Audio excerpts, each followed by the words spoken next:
नमस्कार दोस्तों, Uttar Pradesh job IQ में आप सभी का स्वागत है। तो दोस्तों, प्राचीन भारतीय इतिहास में हम लोग मध्यकालीन भारत कवर कर रहे थे, जिसमें क्लास नंबर 6 आज हम लोग कवर करेंगे और दिल्ली सल्तनत यहाँ पे हम लोग स्टार्ट करेंगे। दिल्ली सल्तनत की ये जो आपकी क्लास रहेगी 2 वीडियोस में डिवाइड रहेगी, क्योंकि इसमें आपके जो 5 वंश हैं, ठीक है, गुलाम वंश, खिलजी वंश, तुगलक वंश, सैयद वंश और लोदी वंश, तो इनमें ज़्यादा क्वेश्चन आपके बनते हैं। तो लगभग 2 वीडियो में हम इनको कवर करेंगे और बहुत शानदार तरीके से इनको डिटेल में हम लोग कवर कर लेंगे। एग्ज़ाम में इसके बाहर दिल्ली सल्तनत से कुछ नहीं आपका आएगा, इतना मैं इंश्योर आपको कर सकता हूँ, ठीक है। साथ ही साथ जो लोग अभी भी सोच रहे हैं कि AGTA की वैकेंसी नहीं आएगी, तो भाई साहब ऐसा है कि गॉड ब्लेस यू पहले तो। और लेखपाल के लिए आपके लिए वैकेंसी आ गई है, बड़े लोग हैं आप, तो 8085 पोस्टें लेखपाल के लिए आ गई हैं। आप उसकी तैयारी करें, बस बैठे ना, ठीक है, जिनको लगता है। और जो लोग विश्वास करते हैं और जिनको थोड़ी बहुत जानकारी है, उनको मैंने कल भी बताया था, आज फिर से कह रहा हूँ। आयोग ने रीज़न क्या दिया है वैकेंसी लेट होने का, कल की वीडियो में आप देख सकते हैं। और फरवरी लास्ट मार्च जो आपका स्टार्ट है, तब वैकेंसी निकालने का आयोग ने कहा है, ठीक है। चलिए तो दोस्तों, स्टार्ट करते हैं अपनी वीडियो को और मध्यकालीन भारत स्टार्ट करते हैं। साथ ही साथ दोस्तों देखो, आप लोग बार बार मैसेज करते हैं पेड ग्रुप का, तो देखिए मैं फिर से एक बार आपको बता दूं, आप उत्तर प्रदेश जॉब आईक्यू के एग्ज़ाम ज्ञान मंत्रा एग्री नामक पेड ग्रुप को ज्वाइन कर सकते हैं। 3 अभी ये ग्रुप चल रहे हैं। एक ग्रुप इसमें कंप्लीट है, एक ग्रुप में 75+ कैंडिडेट हैं और एक ग्रुप गर्ल्स के लिए है। तो आप इस ग्रुप को ज्वाइन कर सकते हैं, जिसमें आपके 85+ कैंडिडेट हैं। 160 रुपये इस ग्रुप का प्राइस रखा गया है। कंप्लीट स्टडी मटेरियल है जो आपके सिलेबस के अकॉर्डिंग, उसकी PDF आपको प्रोवाइड की जाएंगी, ठीक है दोस्त। और उतना भी अगर आप पढ़ लोगे तो आपके जो AGTA की आपका जो पेपर है, आराम से आप क्रैक कर पाओगे। जो भी सिलेबस है उसके अकॉर्डिंग पूरे नोट्स, हैंड रिटन नोट्स आपको PDF फॉर्म में मिल जाएंगे। मैं डायरेक्ट आपको डिस्क्रिप्शन में लिंक दे रहा हूँ, ठीक है, आपको लिंक मिल जाएगी, वहाँ से जाके आप 160 रुपये जैसे ही पे करेंगे, इस ग्रुप की लिंक आपको मिल जाएगी।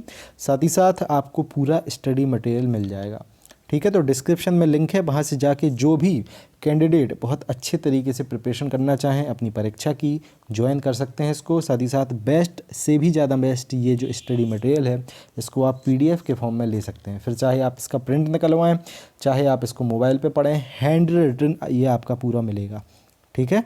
चलिए तो दोस्तों, कल की जो लास्ट अपनी वीडियो थी क्लासेस वाली, उसमें हम लोगों ने अशोक को पढ़ा था, ठीक है। बेसिकली क्या है, हम लोगों ने मौर्य वंश को वहाँ पे पढ़ा था, ठीक है। मौर्य वंश में अशोक का ये लास्ट क्वेश्चन था। अशोक का 7वां अभिलेख सबसे लंबा है, ये वाला। आज से हम लोग मध्यकालीन भारत स्टार्ट करने वाले हैं। तो पहला क्वेश्चन है जो मध्यकालीन भारत का, वो देख लो। मोहम्मद बिन कासिम था जो दोस्तों, ठीक है, उसके नेतृत्व में अरबों का प्रथम सफल आक्रमण हुआ था 712 ईस्वी में। 3 क्वेश्चन आपसे बनेंगे, ठीक है, कि सबसे पहले आक्रमण किसने किया था, तो अरबों ने आक्रमण किया था, ठीक है। मोहम्मद बिन कासिम ने आक्रमण किया था, ये व्यक्ति हो गया।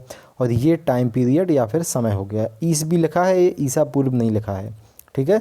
तो 712 ईस्वी में मोहम्मद बिन कासिम के नेतृत्व में अरबों का प्रथम आक्रमण हुआ था। और कहाँ पे हुआ था, सिंध में, ठीक है, पाकिस्तान में है वर्तमान में सिंध, ठीक है। और दाहिर था यहाँ का शासक। क्लियर दोस्त, सिंध का शासक कौन था, दाहिर था।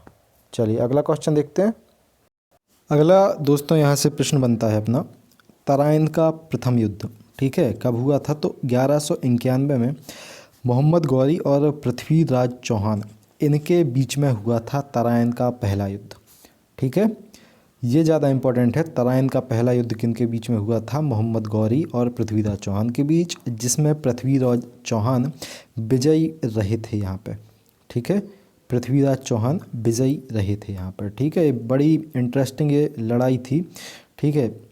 कभी डिटेल में हम लोग इसको देखेंगे, लेकिन अभी बस इतना जान लो कि जो तराइन का पहला युद्ध था वो पृथ्वीराज चौहान और मोहम्मद गौरी के बीच हुआ था। और तराइन का द्वितीय युद्ध था वो भी पृथ्वीराज चौहान और मोहम्मद गौरी के बीच हुआ था, जिसमें मोहम्मद गौरी जीत गया था फिर, ठीक है। और जो पृथ्वीराज चौहान थे ये जीते थे पहला युद्ध तराइन का। सल्तनत काल देख लो अब, ये बड़े इम्पॉर्टेंट हैं, ठीक है। ये जो टाइम पीरियड है ये बड़ा इम्पॉर्टेंट है। इसका स्क्रीनशॉट निकालना हो तो वो निकाल लेना, किसी कॉपी पर लिखना हो तो वो लिख लेना। गुलाम वंश दोस्तों 1206 से 1290 तक टाइम पीरियड रहा गुलाम वंश का, ठीक है, कब से कब तक, 1206 से 1290 तक। आगे हम लोग देखें तो खिलजी वंश का टाइम पीरियड रहा 1290 से 1320 तक।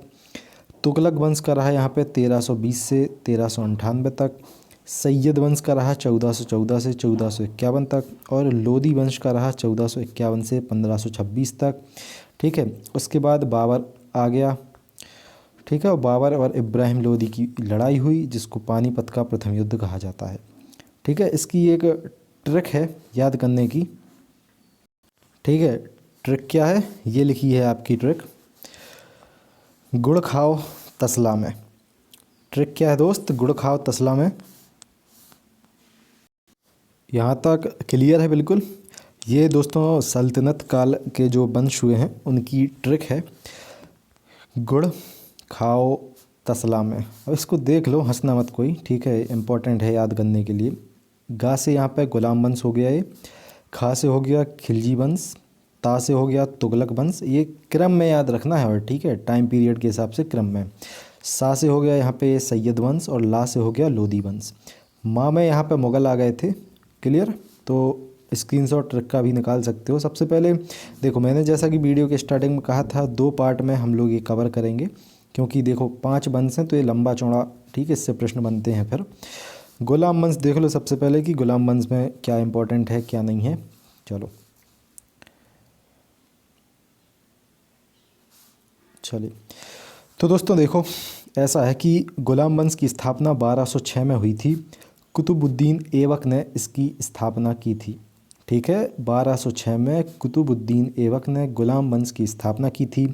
और ऐबक जो था मोहम्मद गौरी का गुलाम था, पता है ना, तराइन का पहला युद्ध हुआ था 1151 में, ठीक है।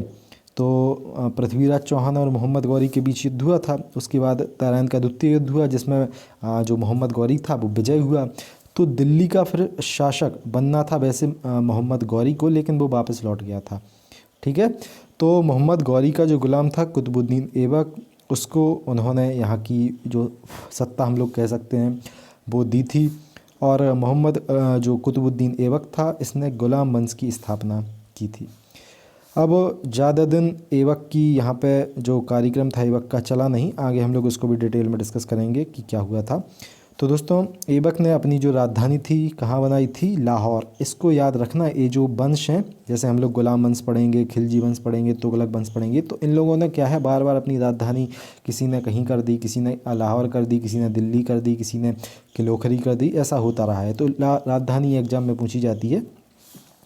तो दोस्तों कुतुबुद्दीन ऐबक ने तो अपनी राजधानी लाहौर बनाई थी, ठीक है। और कुतुब मीनार की जो नींव थी वो किसने रखी थी, कुतुबुद्दीन ऐबक नहीं रखी थी, क्लियर है।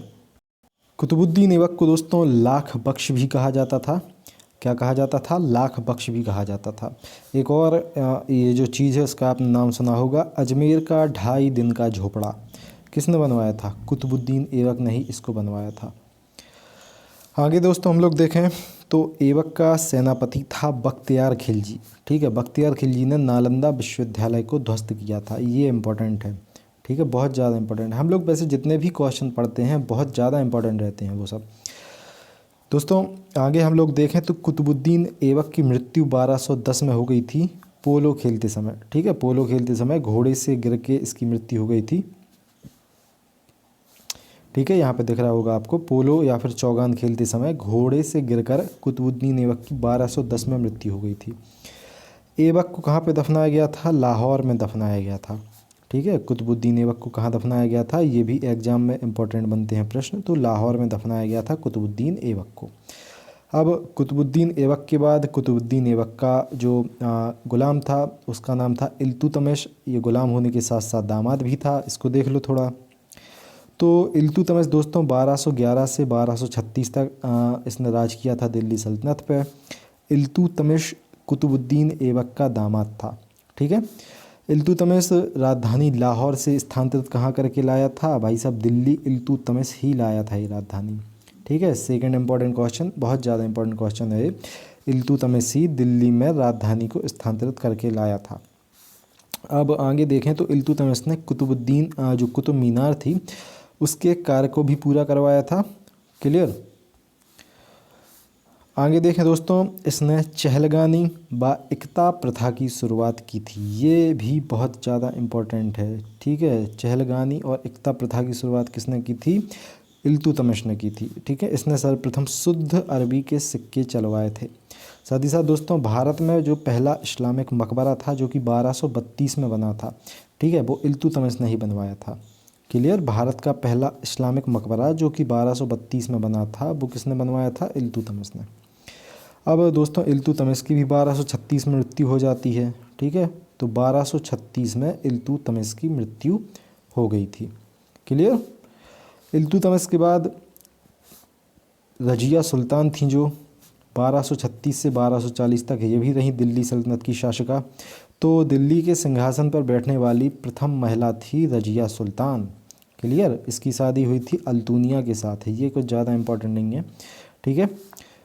अब क्या हुआ दोस्तों, 13 अक्टूबर 1240 को, ठीक है, 13 अक्टूबर 1240 को कैथल के पास, कहाँ पे? कैथल के पास डाकुओं ने रजिया सुल्तान की कर दी थी हत्या। आगे देखें दोस्तों, रजिया सुल्तान निपट गई हैं 1240 में। अब 1246 में नसरुद्दीन महमूद, ठीक है। अब बीच के टाइम पीरियड में और कोई रहा होगा, वो ज़्यादा इंपॉर्टेंट होगा नहीं। नसरुद्दीन महमूद था जो, वो सुल्तान बना था जो कि टोपी सीकर अपना जीवन यापन करता था, ठीक है। टोपी सीकर नसरुद्दीन महमूद अपना जीवन यापन करता था। अब ये ज़्यादा इम्पोर्टेंट था बलबन। ये बना था 1266 में गयासुद्दीन बलबन के नाम से दिल्ली सल्तनत की गद्दी पे, ठीक है।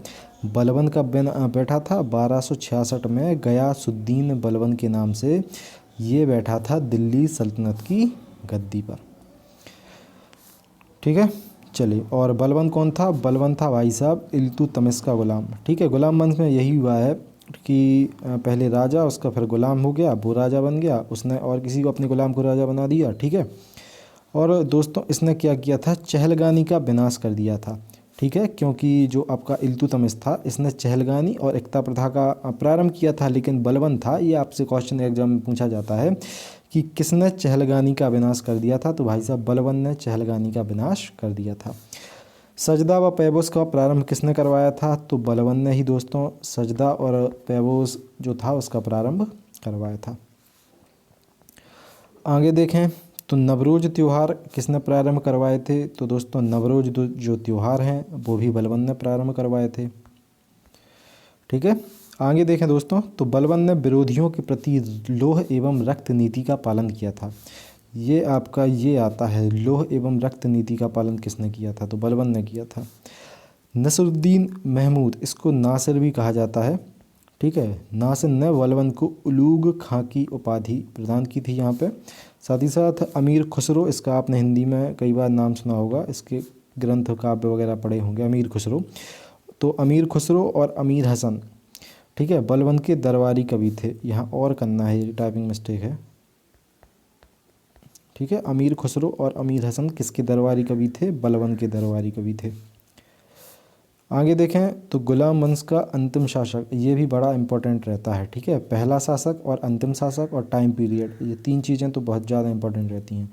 शम्सुद्दीन कैमूश, ठीक है, शम्सुद्दीन कैमूश गुलाम वंश का अंतिम शासक था। क्लियर। तो गुलाम वंश दोस्तों हम लोगों ने पढ़ दिया है। खिलजी वंश जिसका टाइम पीरियड 1290-1320 है। कल की क्लास में बाकी के हम लोग ये कवर करेंगे, ठीक है। साथ ही साथ लगभग 10 मिनट की अपनी 13 मिनट की क्लास हो चुकी है, 14 मिनट की।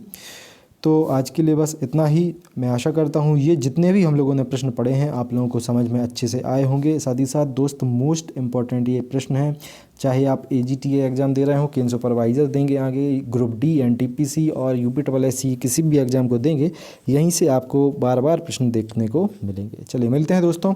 साथ ही साथ जैसा कि मैंने बताया, जो लोग बहुत अच्छे तरीके से हमारे साथ डेडिकेशन के साथ जुड़ के अपनी एग्ज़ाम की प्रिपरेशन करना चाहते हैं तो आप इस ग्रुप को ज़रूर ज्वाइन कर लें। जिस प्रकार से आपको क्लासेस में बहुत ज़्यादा इंपॉर्टेंट प्रश्न दिख रहे हैं बहुत अच्छे तरीके से, उसी प्रकार से पूरे स्टडी मटेरियल में जो बेस्ट आपका कंटेंट है वो दोस्त कवर किया गया है। प्रीवियस पेपर वगैरह भी आपको सारे मिल जाएंगे। साथ ही साथ इस ग्रुप में आपको एक डायरेक्शन प्रोवाइड की जाएगी, टाइम टू टाइम आपके हर प्रश्न का उत्तर भी आपको मिलता रहेगा। और 500 प्लस पेज का आपको स्टडी मटेरियल मिलेगा, जो भी आपका सिलेबस है उसके कंप्लीट सिलेबस का।